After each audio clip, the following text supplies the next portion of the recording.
Morning. It's a nice wet Saturday in Ireland. Very typical.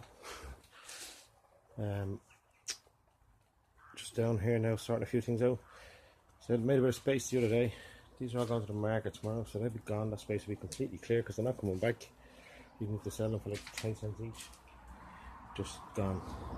That's going to the market as well. It's just sitting there forever. And all that road should be done. So this whole half here will be cleared after tomorrow.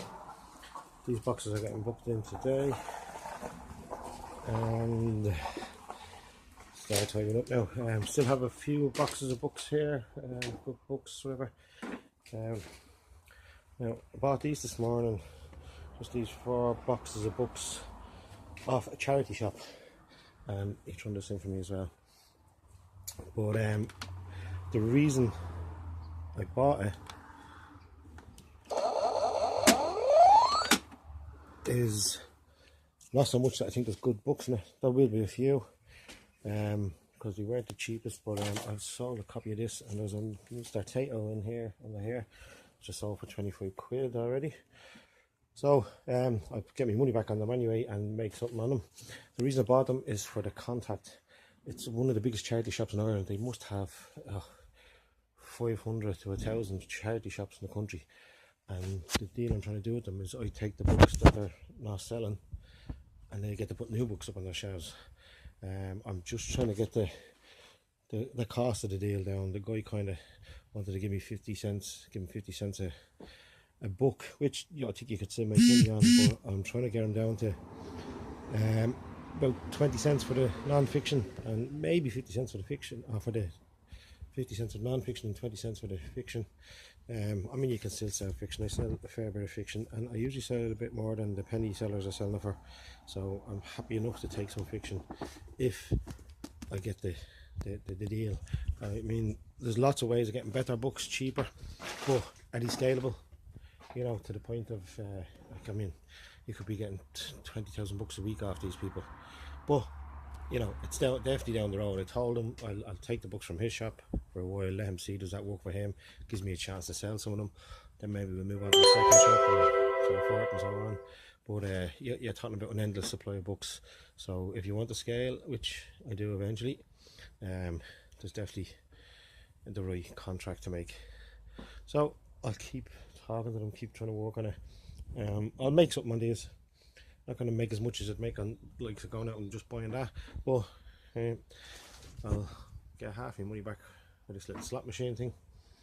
And as I said, there's a few decent books in there, a few books that I'm going to read myself. I was reading How Google Started, man. That's a brilliant book. I'm going to read these though. Abracadabra is like an Irish chip shop crowd, but they're doing quite well, so worth reading. A few of these are in that box there and coming down. This is funny. It's a Daniel O'Donnell book, but someone on the UK Book Flipper was talking about how everyone in Ireland knows everyone and how it's small. This first page, Daniel O'Donnell, so his surname is O'Donnell, but everyone knew him as Daniel Bosco because there were so many O'Donnells in the town, so he often got letters that just said the Boscos. That's how small Ireland is. And his mother's name was Kitty Duffy, but she was known as Kitty Johnny Johndy because there were so many Duffys. She married Donny Owen, and he it just goes on and on and on.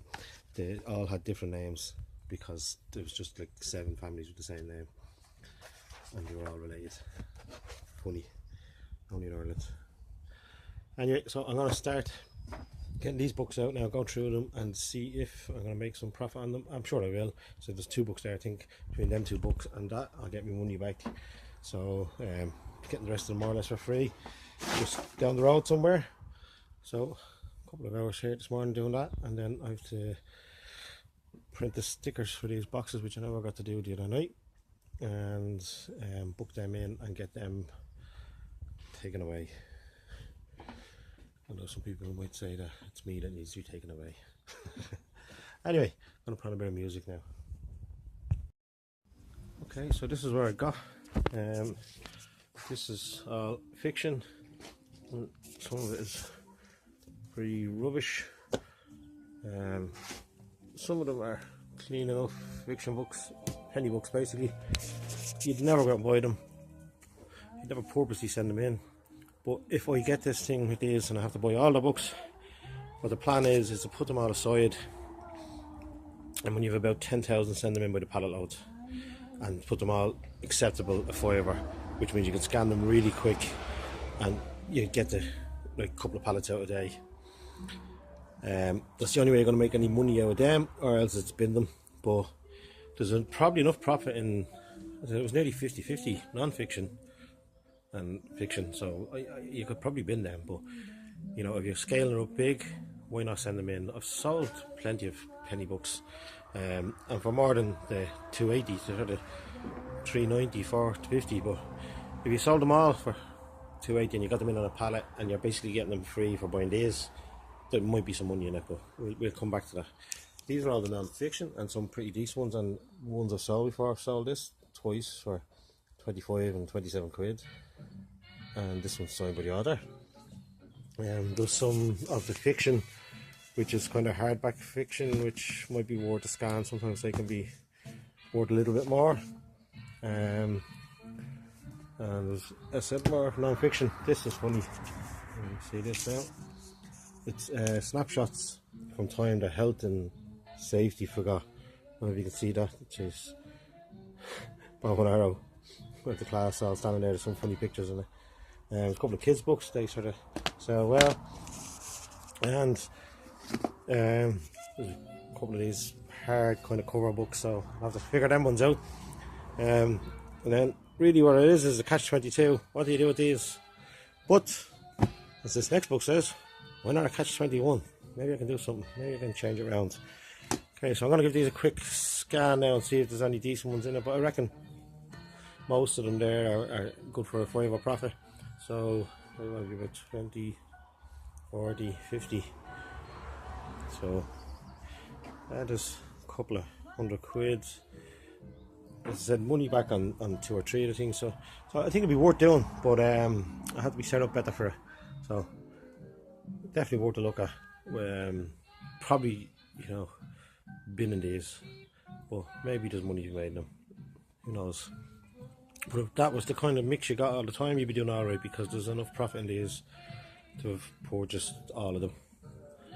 So, okay.